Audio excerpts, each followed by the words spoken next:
Good morning dear students, कैसे हैं आप सब। तो आइए आज हम पढ़ेंगे हमारा सुगम हिंदी व्याकरण का पाठ 10 काल। आज मैं आपको बताऊंगी काल किसे कहते हैं और काल के कितने प्रकार हैं, कौन कौन से काल, भूतकाल, वर्तमान काल और भविष्यत काल के बारे में हम पढ़ेंगे। तो आइए हम पाठ पढ़ना शुरू करें।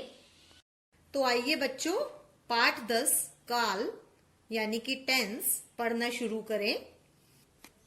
देखिए, पढ़िए और समझिए। नेहा, तुम क्या कर रही हो? पहले मैं पढ़ रही थी, अब खेलने जा रही हूँ।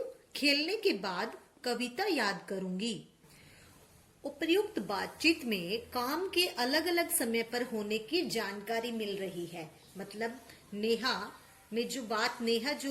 नेहा से जो लड़के ने पूछा है और जो उसने उत्तर दिया है, उससे हमें अलग अलग समय पर जानकारी मिल रही है कि वो अलग अलग समय में क्या कर रही है। जैसे मैं पढ़ रही थी, क्रिया का बीते हुए समय में होना, मतलब वो पढ़ चुकी है।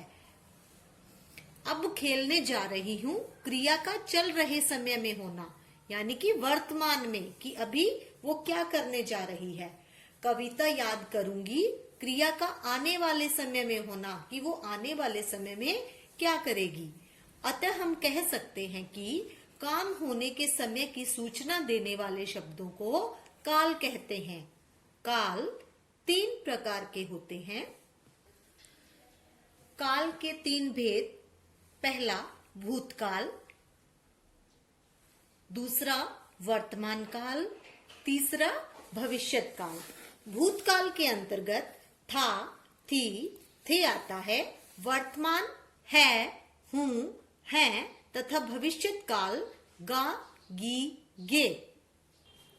तो आइए सबसे पहले हम भूतकाल के बारे में पढ़ेंगे। भूतकाल होता है बीता हुआ समय। बीते हुए समय को हम भूतकाल कहते हैं। क्रिया के जिस रूप से बीते हुए समय की सूचना मिले कि क्रिया बीते हुए समय में क्या हुई थी तथा किस प्रकार हुई थी, उसे भूतकाल कहते हैं।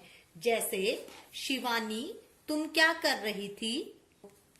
शिवानी ने कहा, मैं कहानी लिख रही थी। दूसरा उदाहरण देखिए, तुम तैयार होकर कहाँ गई थी?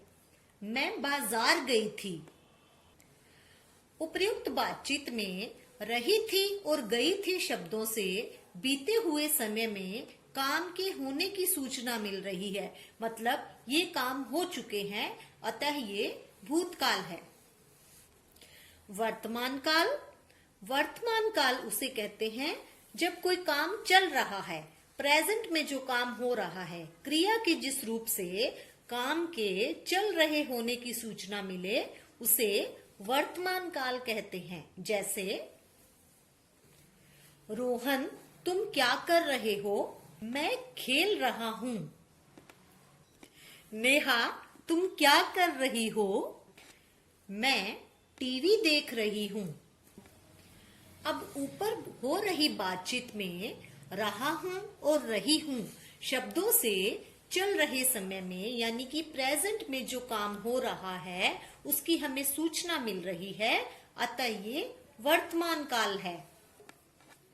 काल में एक बात विशेष है, जो काम प्रतिदिन होता है उसे भी वर्तमान काल में मानते हैं। जैसे तारे आकाश में चमकते हैं, सूरज चमकता है, चंद्रमा रोशनी देता है, आदि। काल का तीसरा भेद है भविष्यत काल। मतलब आने वाला समय। क्रिया के जिस रूप से पता चले कि कार्य आने वाले समय में होगा, उसे भविष्यत काल कहते हैं। जैसे बेटा, तुम बड़े होकर क्या बनोगे? पापा, मैं बड़ा होकर सैनिक बनूंगा और देश की सेवा करूंगा।